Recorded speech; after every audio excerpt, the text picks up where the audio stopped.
Welcome to the ME channel, Metaphysical Entities.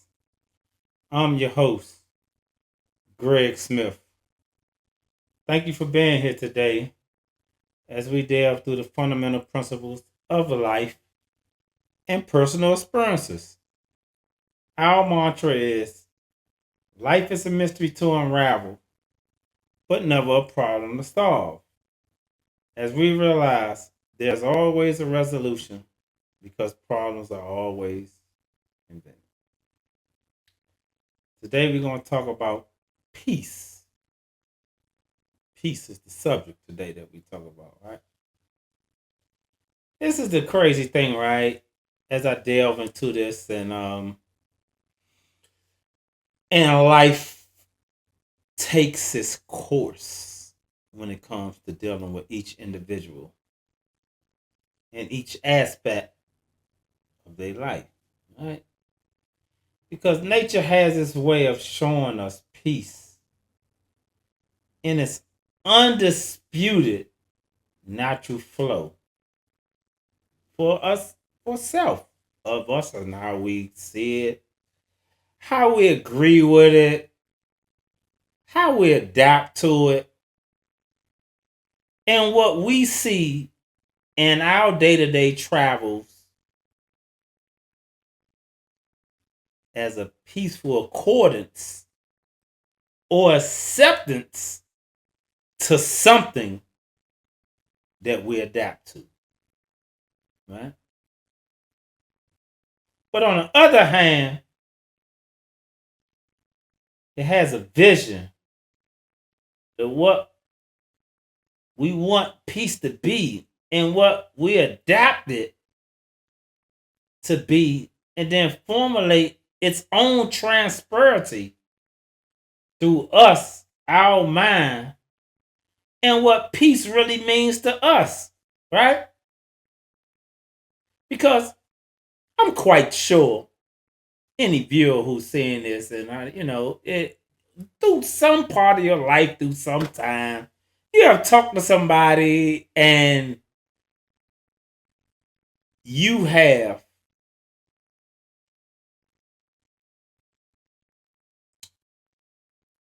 told them what peace means to you, or they have told you what peace means to them, or what they want it to be, or how it could be constructed in their life. Because when everybody talks to anybody or somebody, whatever point of view they have is something to be constructed of their own personal view, whatever it may be. But today, and on this show, we talking about what they talk about, what peace is. What peace is. Everybody might not have talked to somebody about what peace is, but today, that's the subject in the manner of what we inhibit peace to be within ourselves, right? So we have to calculate and minimize the things we no longer want to face on a day-to-day basis. And what I mean by that, we have to do that because if we don't capitalize off the things that we disapprove of or have an indifference of or indifferentiate that causes us in harmony in our life that's not harmonious to us, we have to alleviate. We have to alleviate those things to construct what we call peace, right? I'm quite sure that many of you have heard that we need to separate this, we need to separate this. this has not brought us peace to our life. Oh, this definitely didn't bring peace to our life. But in accordance to that, did you have a solution? If you did, what was your solution to that, right? So as we face things on a day-to-day basis, right? We face things such as email, phone conversation, you know what I'm saying? People we deal with, habits, and so forth. These are some of the constructive things that alleviate peace from our lives. We don't want to readily adhere to those things or readily obtain to those things and say these are the perspective things that keeps us from peace in our life, because they look at it as, or we will look at it as things that keep our life in accordance. As we binge watch shows, as we look at CNN or the YouTube, and not saying that these things is not formidable to us, but too much of anything can also be a burden to us. So it's just like, to me, right? This is the craziest thing. This is just like a person telling me, right? Because I've been having conversations with people. You know, a person will look at YouTube. I know this person will look at YouTube, right?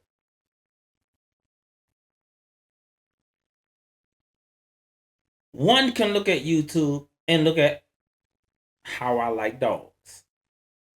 How can I train a dog? So you would look at YouTube all day on how I like dogs or how I can train dogs. So this concept becomes your perception, because now you consume yourself into something because this is what you want to grasp in your life to be, or construct to be a inspirational, or something that inspire you to do something that inherently in you that you're trying to do in your life, right? I just wanted y'all to get that concept, right? So, but this person told me, right? So they look at how whole different subject than what we're talking about of peace is that I can constructively every day look at how women or men is not appreciated in this country. So if you look at this on a daily basis, it can becomes a constructive view of you. Then you advocated to me, and me who a person who is aware of things, and say, okay, this consumes you. You advocating it because you're telling it to me every day. But then they turn around and tell me this is not their life, and they don't advocate it, and they don't want to be consumed of it. So my response to them was this: anything you can consume, you advocate. Because if you look at how, again, I said in the dog aspect, and then you look at how women or men supposed to be treated.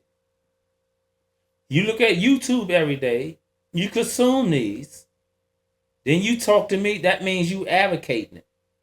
But then you get mad when I say, okay, this is what you do and how you do, this is what you becoming. We all have to learn from some constructive method to find who we are and what we like to do. So now you're an advocate of why men and women don't do that. But they wanted to tell me other hand. But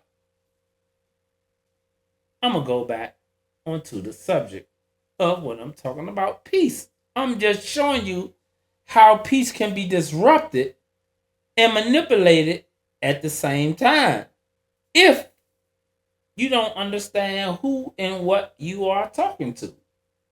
Right? So, all things that can be stirred can't be disturbed and devoid of our mental content of what peace is to our subconscious being, void our consciousness. It voids the consciousness because the subconscious adheres to what it wants to be and what it knows. Because the subconscious is the controller and the ruler of peace. Because it want peace. It allow peace. It consume peace. But if the conscious is not integrated or going to consume itself to it, peace will never reside. It'll never reside. But we got those who is misconstrued, who have a misconcept, and sit back and listen to those who is what I want to say. It's not depth to exactly what they saying because they're gonna make up an excuse why you should and why you should. I'm never gonna make up an excuse for why you should or why you should. I'm gonna tell you, as I say on all my shows, right? Personal experiences. When I talk about personal experiences, I'm talking about individuality.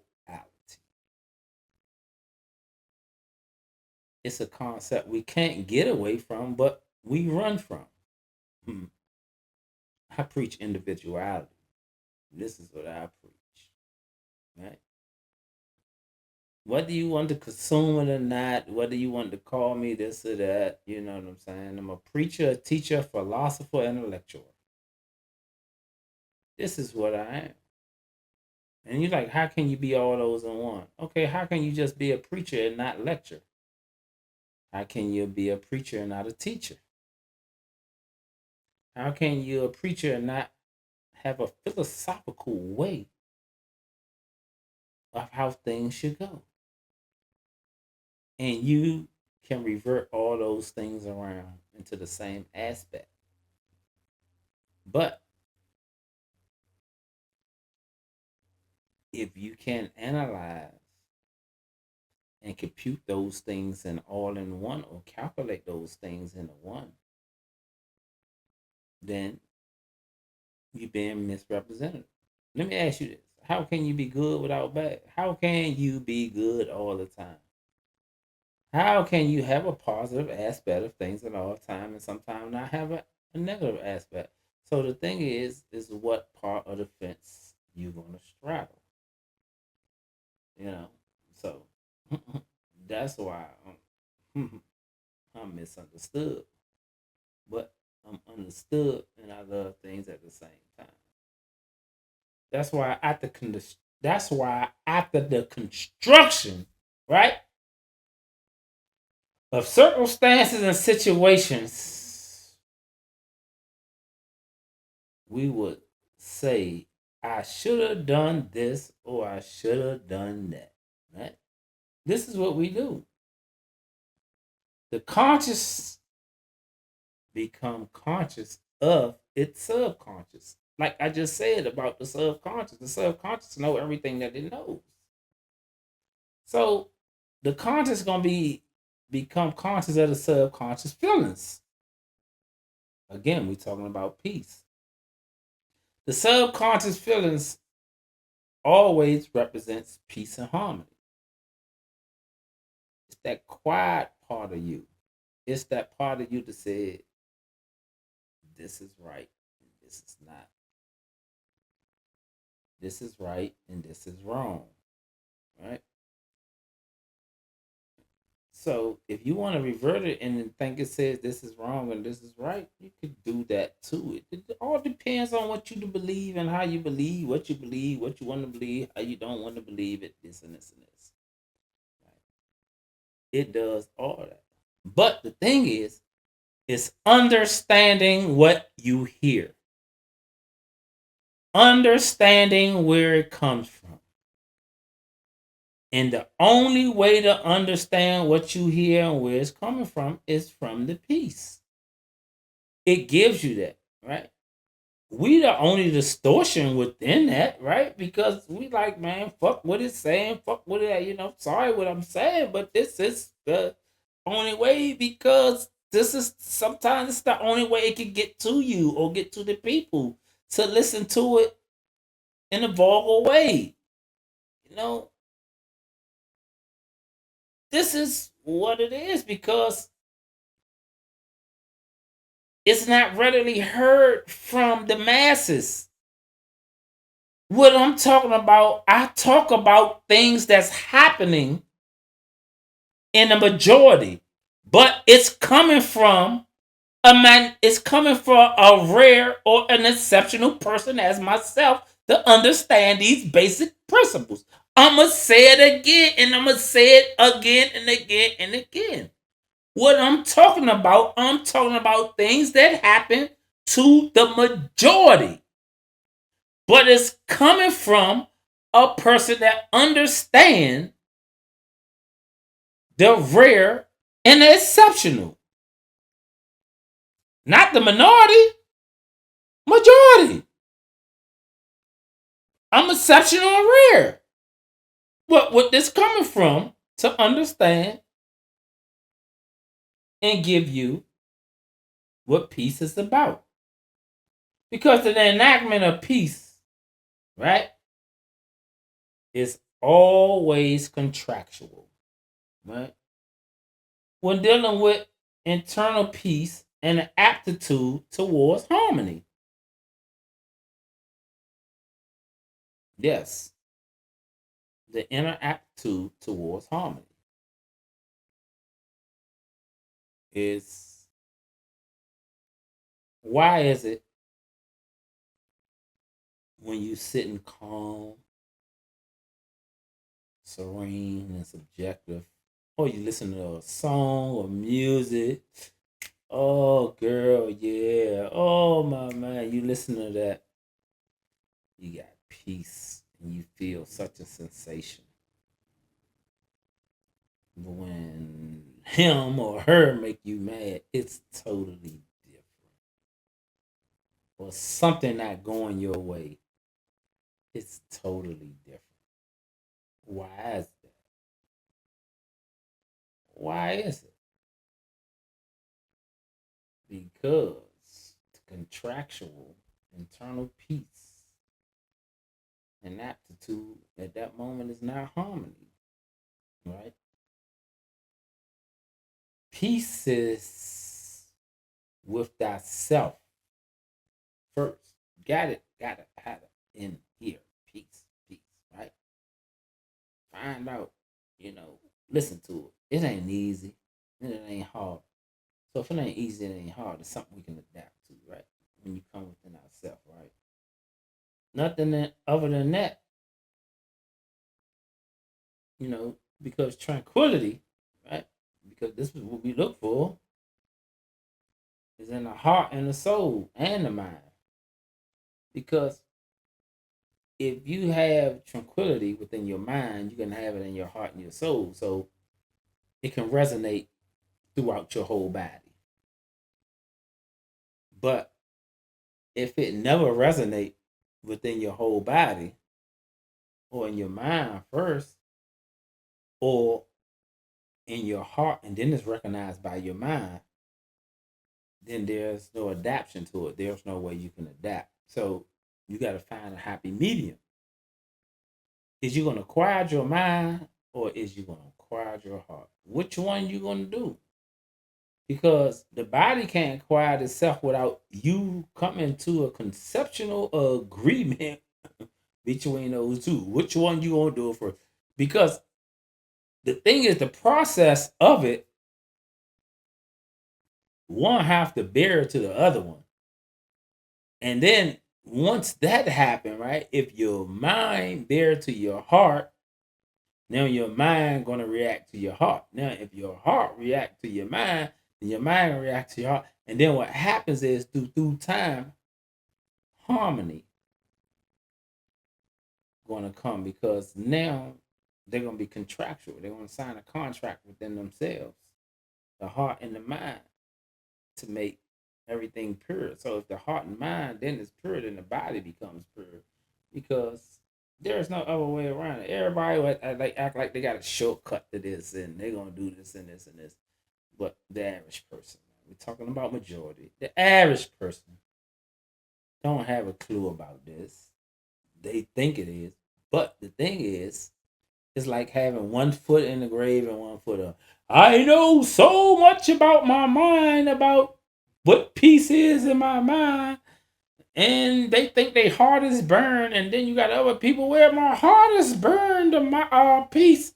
But my mind ain't, but it ain't contractual because when you do both of those, your body gonna show and it's gonna emit to the masses because you can admit what you feel it's gonna show without.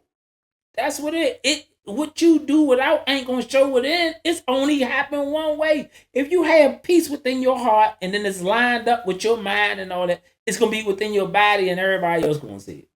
Ain't no other way. I don't look. I don't know. Right? I'm just telling you what it is. So healthy healing amongst itself is to self, right? With the body. So it can generate self-awareness for its manifestation in a peaceful way of guidance and supportive of the vessel, which you withhold, the vessel, which is the body, for mankind. And then when all this occur, you're going to emit peace, harmony amongst everything. How are you going to have peace in your body or peace in your mind and then you act like you going out and you showing people peace? Oh, I'm peaceful because I was nice to Sheila. And Dan didn't get mad at me today. But last week, I had a thought. What Dan said and Sheila thought that wasn't congruent to mine. Or I had a feeling what Dan and Sheila said that wasn't congruent to mine. And guess what happened? Peace didn't admit. So I just want to tell you, just I hope you got some type of understanding of what peace means to me and what peace can help you with. As I say always, before I leave every show, don't consider nothing to be true by believing, especially in this is what I'm talking about is peace. I want you to demonstrate it, exhibit it, inherit it, and make it a part of your life. Because again, don't believe nothing to be true by believing it. Know it to be true by direct cognition. Have a good day.